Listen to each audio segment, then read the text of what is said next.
Can you say green lorry, yellow lorry, green lorry, yellow lorry 5 times? Green lorry, yellow lorry, green lorry, yellow lorry, green lorry, yellow lorry, green lorry, yellow lorry, green lorry, yellow lorry, green lorry, yellow lorry. That's more than 5. Yeah, you did well.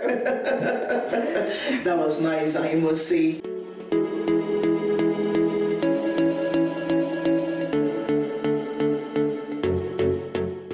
Hi everyone. This is Random Things on Click Naija online channel. My name is Elizabeth Ereke. Do well to follow us on all our social media handles. You can subscribe to our YouTube channel at Click Naija. Our Facebook, Instagram and X handle is at Click Naija1. Visit our website on www.clicknaija.gov.ng and search for us on Radio Garden at Click Naija to be a part of this live streaming. In this show, we get up and catch up with celebrities. We try to get into their minds and see how they can respond to random questions.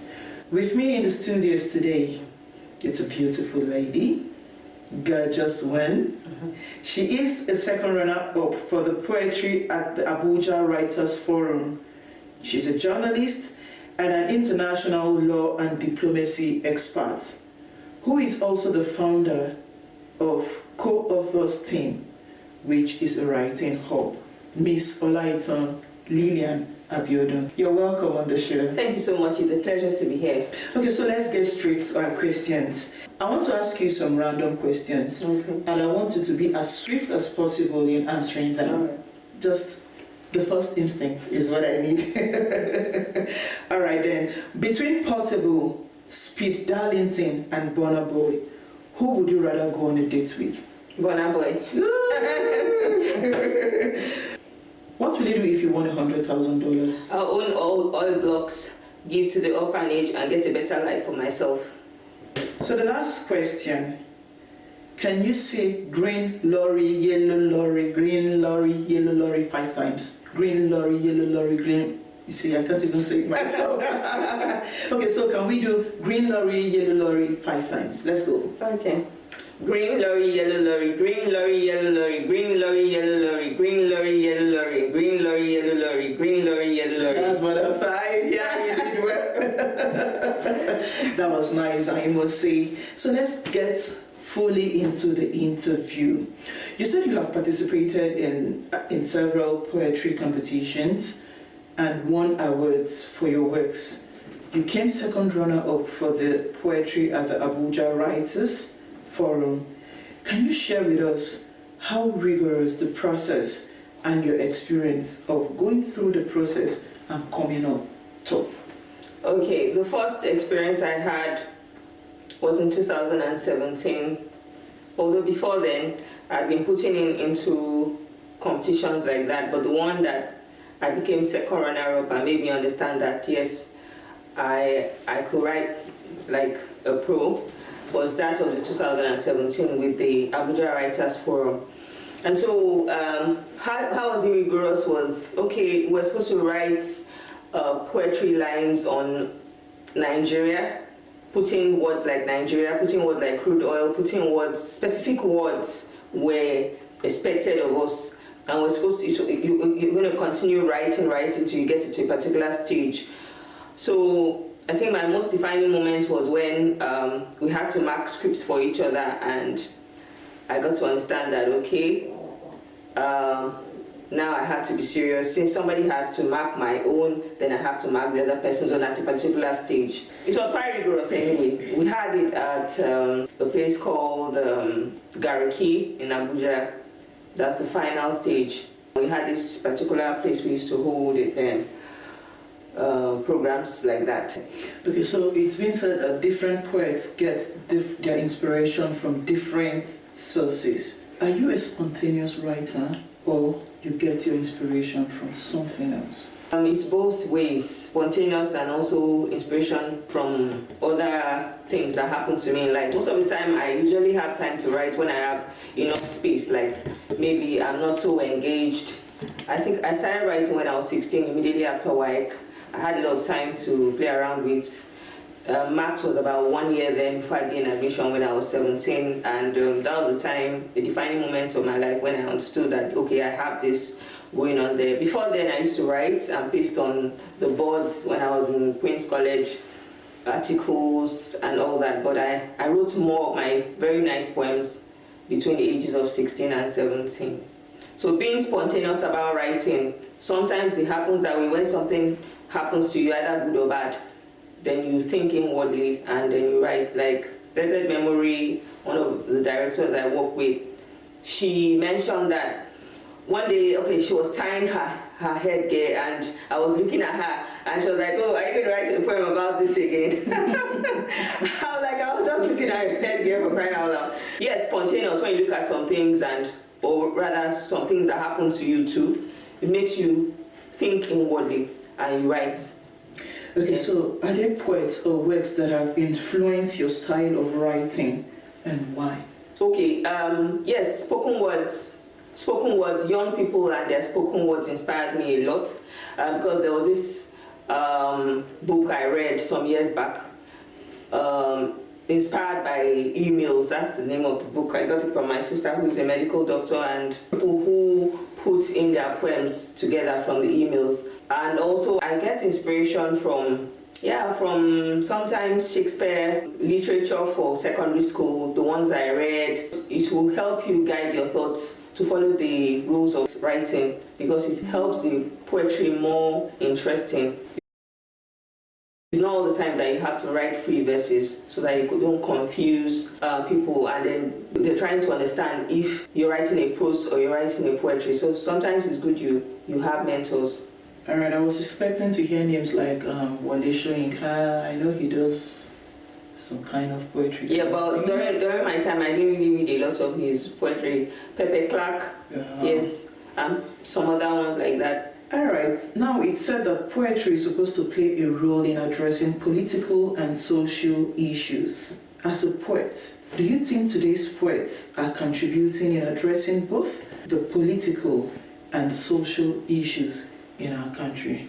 Yes, of course, 100%. Now you see at events, poets are allowed to give their rendition, even at the UN, even at places you don't even expect, because they now know that words actually sink when they are put together through poems. Let me go back to your question, like, okay, why didn't I mention Wale Soyinka? I can say I fall into the millennial era. Will I say Gen Z? Yes. Yeah, Wale Soyinka good maybe for those that are a bit mature than I am.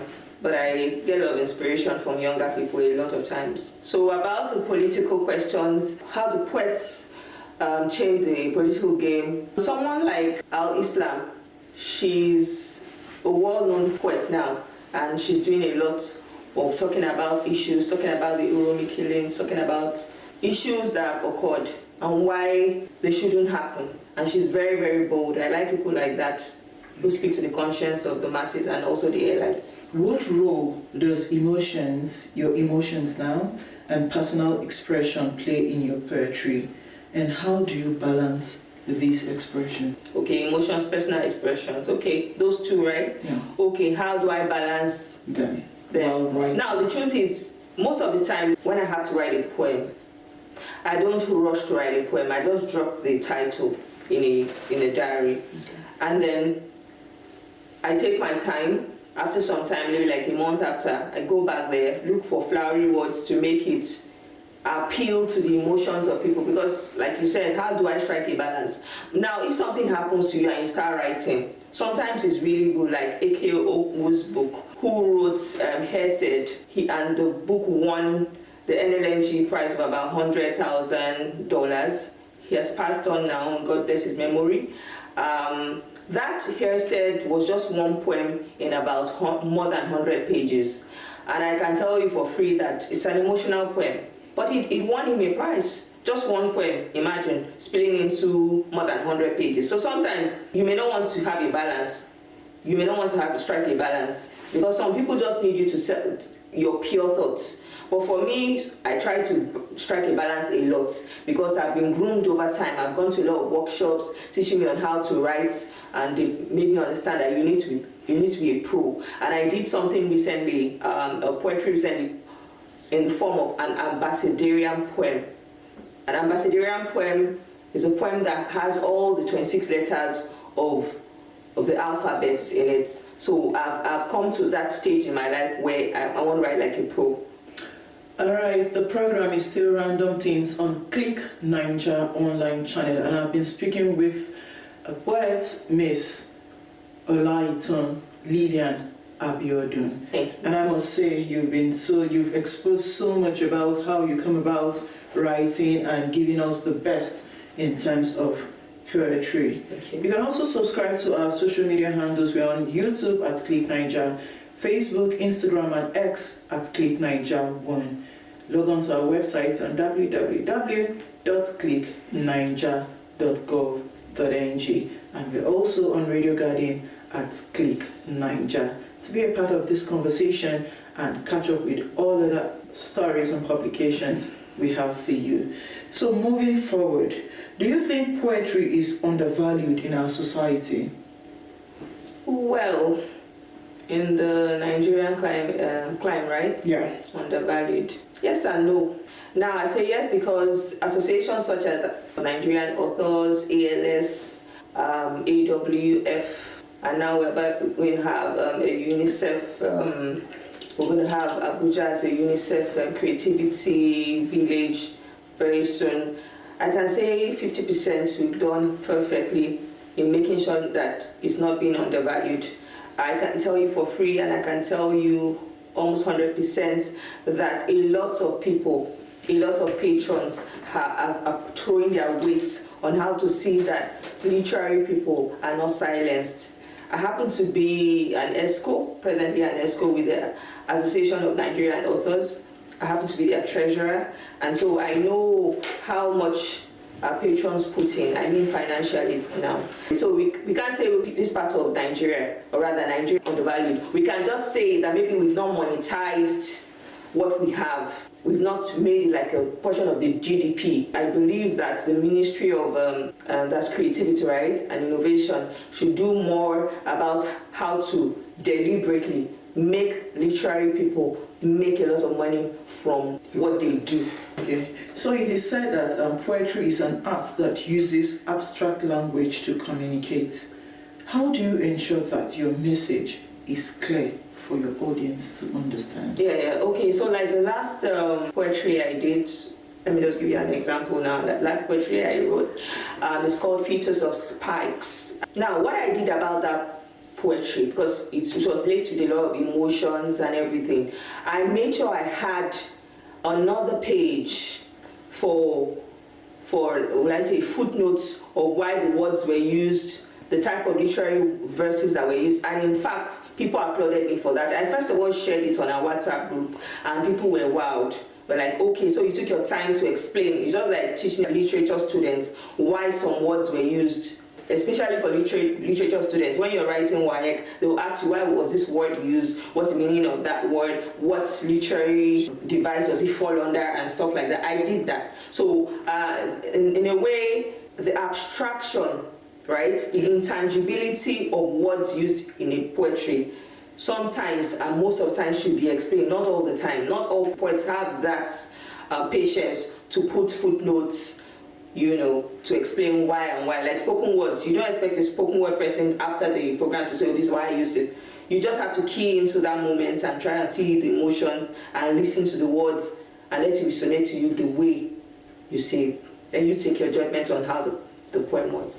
Okay. Yes. Thank you very much. So how commercially viable is poetry? Is it a field that sustains, or is just something that people can do as a side hustle? One of the literary groups I belong to, right? So we had this discussion. We're like, okay, we want to bring around this literary person to speak on. Take a poem, and we're meant to know that for her to speak on our events, she's going to collect 2 million naira just to recite a poetry. So now, if such a person, because of the kind of attention she has brought to herself, takes that as a full-time job, I mean, I think it's okay. But for people who are just coming up, I would not advise that they take it as a full-time job, because in this climate, poetry is undervalued, especially for the financial aspect. For now. Yes, we just enjoy it as an art for now. People want to just listen to you. Are people naturally poetic, or is the skill that is learned? Okay. Oh, well, number one, it could be inborn. You know, there are some children that have inborn artistic tendencies.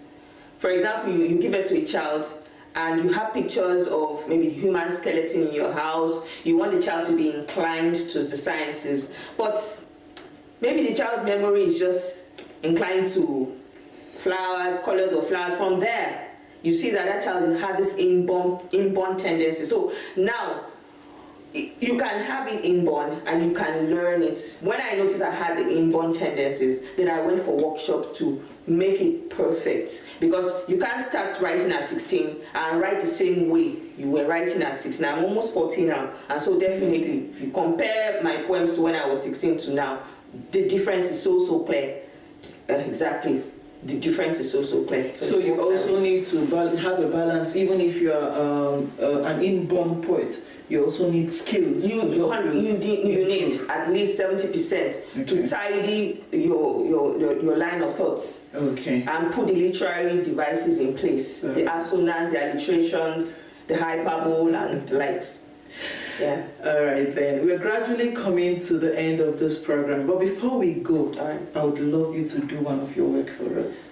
Recite a poem for us. All right. Please, should I have that? Okay. Yesterday I slept. I slept over time and thought I was on a journey. I thought about the wedding I was going to attend, and I thought about how I was going to beat the bandits, the kidnappers, and I thought about how I was going to take a private jet just to fly down back into Abuja. Alas, it was a 1 hour nap I had, and I thought about it again.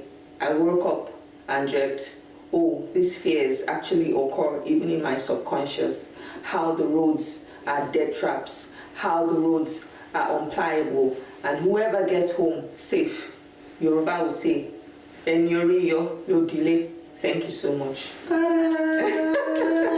One striking thing for me is how you use your and then you had them. I think I like the way you blended that. That was really nice. I think that was really nice. Of course, that's how the kingdom of God comes. All right, on a scale of 1 to 10, what is the scale of acceptance of poetry as an act of entertainment in our society? Okay, now when you say in our society, you mean Nigeria? 1 to 10, 6. 6. Oh, that's a good one. 6. If I must say, 6. Above average. We are getting civilized by the day. And I hope with time, people will begin to really appreciate poetry as not just an art of entertainment, but as something that can translate into cash, just like we have our musicians. I could also say they are poets too. Yeah. But then they just have these beats and all what added to what they do. So finally, before we call it a wrap on the show, what will you tell the world if you had their attention for 30 seconds? Oh, that would be serious. Okay, I'll tell them, in life, chase your dreams early in life, and don't let mistakes come from your end. In your friendship, in your education, try not to be the person who caused a problem, because posterity will always judge and tell, the time you had, did you harness it? And try to be a problem solver instead of a problem coming from your end. And I would also like to talk about Nigeria and the love we don't have for each other, and this jungle justice that is going on all around. Let's try and learn how to compose our emotions when problem strikes. Let everybody work hard. Yeah, thank you so much. I said 30 seconds and you did. You can edit that. No, it's fine. I'm not going to edit it because you actually made sense. So on this note, we call it a wrap on the program. I want to say a very big thank you to you for giving us your time and enlightening us in the world of poetry. Thank you, Miss Olaitan Lillian Abiodun. Thank you, Mrs. Eric. My name is Elizabeth. All right. Thank you so much to the producers of this program, Hilda Katsu and Jacinta Osagi, to the supervisor, Ehi Ohiani. My name is Elizabeth Erike. But before I go, do well to subscribe to our YouTube channel again at Click Nigeria. Follow us on all our social media handles. On Facebook, Instagram, and X is at Click Nigeria 1. Log on to our website on www.clicknigeria.gov.ng. See you some other time. Bye. Bye.